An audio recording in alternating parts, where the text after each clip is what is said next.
Image encyclopedia.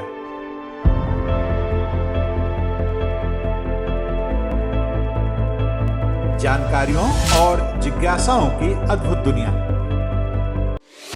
Hello दोस्तों, अपने इस चैनल के हर वीडियो में हम आपको किसी एक विषय की विश्वसनीय तथ्यों के सहित पूर्ण जानकारी देंगे।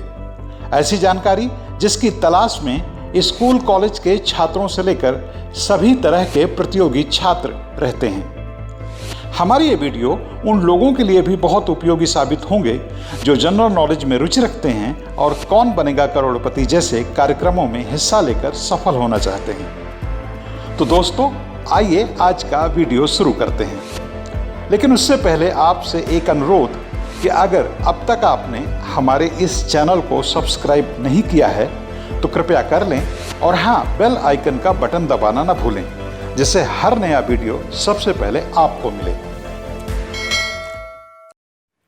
महज कल्पना नहीं है इंसानी खून पीने वाले ड्रैकुला। इस आधुनिक वैज्ञानिक युग में खून पीने वाले ड्रैकुला या पिशाचों की कल्पना भले आदिम कहानियों का हिस्सा लगे, मगर सच्चाई यही है कि दुनिया में आज भी इनका अस्तित्व है।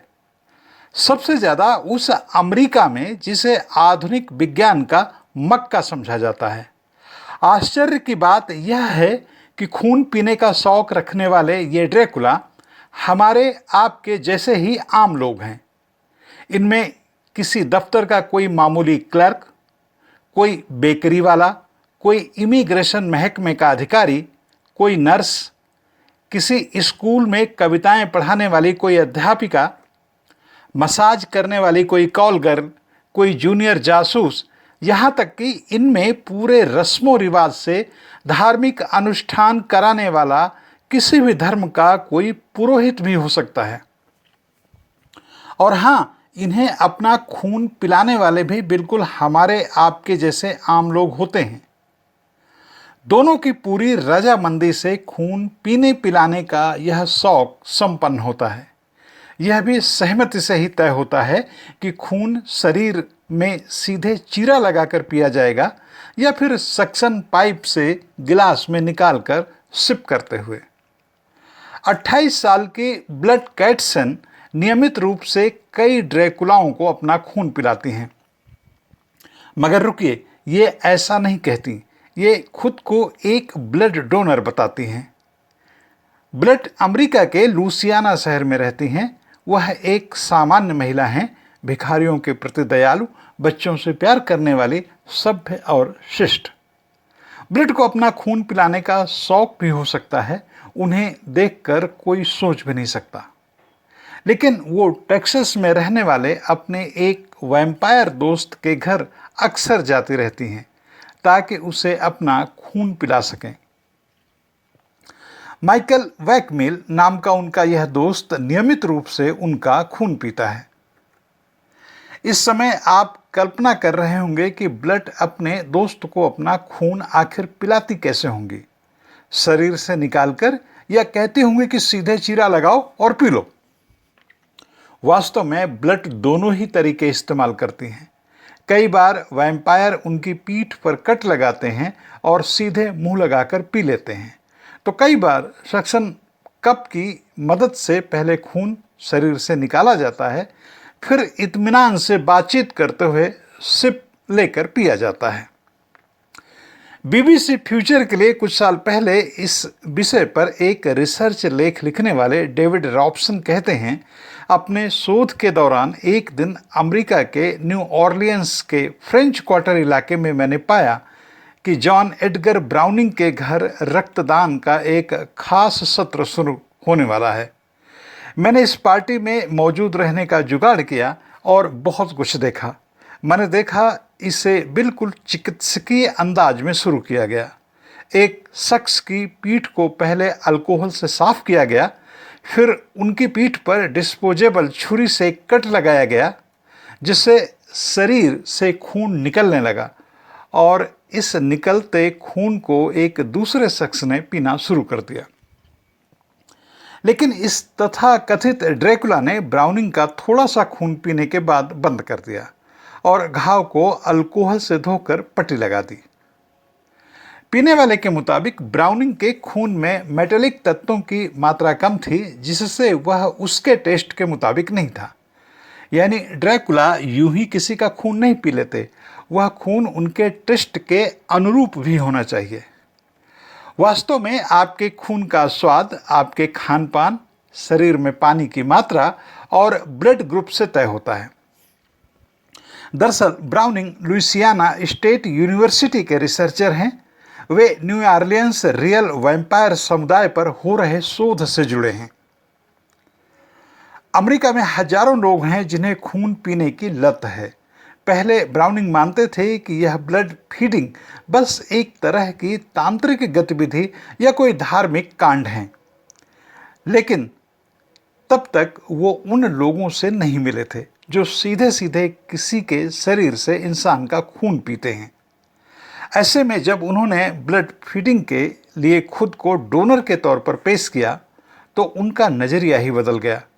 इस बात को भी जान लीजिए कि खून पीने वाले लोगों में से ज़्यादातर लोगों का अलौकिक शक्तियों पर कोई भरोसा नहीं होता।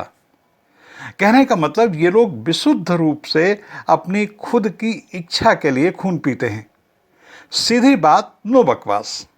हालांकि तब भी ऐसे लोग एक खास तरह की मनाही स्थिति के शिकार तो होते ही हैं, क्योंकि नियमित रूप से खून पीने वाले लोगों को अगर कभी खून नहीं मिलता या मिलने में देर हो रही होती है तो इनकी हालत बड़ी विचित्र हो जाती है।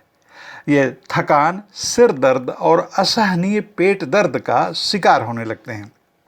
इनके दिलो दिमाग में तब यह ख्याल भी बड़ी ताकत से चिपका होता है कि इन्हें आराम केवल इंसानों का खून पीने से ही मिल सकता है। दुनिया के तमाम हिस्सों में मौजूद सभी ड्रैकुला समूह तकरीबन इसी तरह की हरकतें करते हैं, जिसका मतलब यह है कि यह किसी खास इलाके कोई सनक भर नहीं है। सवाल है, ड्रैकुलाओं की अवधारणा कब से है और क्या हमेशा से ये ऐसे ही थे? ज्ञात हो कि पिशाच यानी ड्रैकुला और उसकी अमानवीय हरकतें, जिन्हें हम पैशाचकी कहते हैं, की धारणा दुनिया में सदियों से है। दुनिया की सभी सभ्यताओं में, फिर चाहे वो मेसोपोटामिया, हिब्रू, प्राचीन यूनानी, रोमन या प्राचीन भारतीय संस्कृति ही क्यों न हो, सब में पिशाच और पैशाचकी की धारणा मौजूद है। विभिन्न सभ्यताओं और संस्कृतियों की कहानियों में मौजूद इन दानवों और प्रेतात्माओं को आधुनिक पिशाचों का अगुआ माना जा सकता है। हालांकि पिशाच जैसे प्राणियों के उद्भव की घटना इन प्राचीन सभ्यताओं में होने के बावजूद लोक कथाओं के आधार पर इनकी सत्ता के बारे में आज हम जो कुछ जानते हैं उसमें बड़ा हाथ 17वीं और 18वीं शताब्दी में रचे गए ज्यादातर पिशाच साहित्य की वजह से है। लेकिन इस बात का भी ध्यान रखें कि जब हम ऊपर दर्शाए गए किस्म के ड्रैकुला की बात कर रहे हैं तो उसके केंद्र में आधुनिक यूरो अमेरिकी वैम्पायर या ड्रैकुला ही है, जिसकी उत्पत्ति विशेष रूप से 18वीं सदी में दक्षिण पूर्व यूरोप में हुई, जब उस क्षेत्र के जातीय समूहों के मौखिक साहित्य और उसकी परंपराओं को लिपिबद्ध करके प्रकाशित किया गया। चूंकि यहाँ के साहित्य और लोगों की स्मृतियों में अधिकतर पिशाच बुरे प्राणियों के रूप में ही दर्ज थे, सो इनकी यही तस्वीर उभरी। इन पिशाचों को असमय मौत या आत्महत्या के शिकार लोगों का पारलौकिक रूप माना गया। लिंग के आधार पर इन्हें पिशाचों और चुड़ैलों के रूप में वर्गीकृत किया गया। इस तरह की लोक कथाओं में विश्वास इतना व्यापक हो गया कि कुछ क्षेत्रों में इस विश्वास ने सामूहिक उन्माद को जन्म दिया और पिशाच समझे जाने वाले लोगों को सार्वजनिक रूप से फांसी दे दी गई। भारत में आज भी डायनों को लेकर इस तरह का सामूहिक उन्माद है। ये डायने लोगों की नज़रों में, कल्पनाओं में कोई और नहीं, बस लेडी ड्रैकुला ही हैं। लेकिन वर्तमान में दुनिया में मौजूद जीवित ड्रैकुलाओं का इन उन्मादी और अविश्वसनीय प्राचीन कहानियों से कोई रिश्ता नहीं है। वर्तमान में पूरी दुनिया में जो इंसानी रक्त पीने वाले लोग मौजूद हैं, वो दरअसल अपनी वितृष्णाओं और विकृतियों की वजह से हैं। इन्होंने आधुनिक वैज्ञानिक विकास को भी बहुत होशियारी से अपने पक्ष में इस्तेमाल किया है। मसलन इंटरनेट से पहले के ज़माने में ये लोग जहां अलग थलग पड़े हुए थे, वहीं आज इन लोगों ने अपने समूहों की वेबसाइटें बना रखी हैं, वेब पन्ने बना रखे हैं। इन लोगों का अच्छा खासा नेटवर्क है। इंसानी खून पीने के अपने अलग अलग तरीकों और अलग अलग तरह की आदतों के चलते इनकी कई किस्में या इनके कई रूप हैं। मसलन खून पीने वाली नर्सें, बार स्टाफ, सेक्रेटरी या फिर ऐसे ही कई अन्य पेशेवर लोग जो सामान्य नौकरियां करते हैं। दूसरी तरफ सेठ ड्रैकुला जो बहुत रईस हैं और अपने लिए हर दिन अलग अलग किस्म के खून का पसंदीदा इंतजाम करते हैं। ऐसे पिशाचों या ड्रैकुलाओं में कुछ तो बेहद शर्मीले भी हैं। कई बेहद धार्मिक लोग भी हैं जो अलग अलग धर्मों से हैं और अपना पूरा जीवन पूरे धार्मिक भाव से ईमानदारी के साथ गुजारते हैं। कई वैसे ही हर रोज शाम को खून पीते हैं जैसे कई दूसरे लोग हर शाम शराब पीते हैं। कईयों के बारे में किसी को पता ही नहीं चलता। ये किसी ब्लड बैंक से चुपचाप ब्लड खरीदते हैं और पीते हैं। कई तो इसे चाय में मिलाकर और कई विभिन्न किस्म की जड़ी बूटियों के साथ मिलाकर पीते हैं। कई इंसान के साथ साथ कभी कभार जानवर का खून भी पी लेते हैं अगर इंसान का खून उपलब्ध ना हुआ। कई ऐसे लोग बहुत परोपकारी भी होते हैं। खून पाने आज के ड्रैकुला माइथोलॉजी की कथाओं की तरह कब्रिस्तान नहीं जाते, बल्कि नाइट क्लब जाते हैं। कई नाइट क्लबों में चुपचाप खून परोसा जाता है। ब्राउनिंग जैसे शोधकर्ताओं ने पाया है कि कई ऐसे वैम्पायर भी होते हैं जिनके लिए खून पीना एक मनोवैज्ञानिक जरूरत बन जाती है। ब्राउनिंग की अपने शोध के दौरान एक ऐसे किशोर से मुलाकात हुई जो मुश्किल से 13-14 साल का लड़का था। उसने ब्राउनिंग को बताया कि वो हमेशा कमजोर महसूस करता था, दोस्तों के साथ खेलते हुए थक जाता था। एक दिन उसके अपने किसी दोस्त से झगड़ा हो गया। इस झगड़े में उसके दोस्त को चोट लग गई, खून बहने लगा और उसी दौरान वो खून उसके मुंह और दांतों में लग गया, जिससे उसे अचानक ही काफी ताकत महसूस हुई। खून के स्वाद ने खून की भूख बढ़ा दी। अब वह नियमित खून पीता है, किसी शराबी की तरह। जब तक वह खून नहीं पीता उसके शरीर में वह स्फूर्ति ही नहीं आती। कुल मिलाकर यह एक विकृति है, एक मनोवैज्ञानिक नशा है। दोस्तों, आपको यह वीडियो कैसा लगा हमें कमेंट करके जरूर बताएं और यह भी बताएं कि आपको किस तरह का वीडियो देखना पसंद है। हम आपकी पसंद के मुताबिक भी वीडियो बनाएंगे। इस वीडियो में शोध, आलेख और स्वर मेरा यानी लोकमित्र गौतम का था।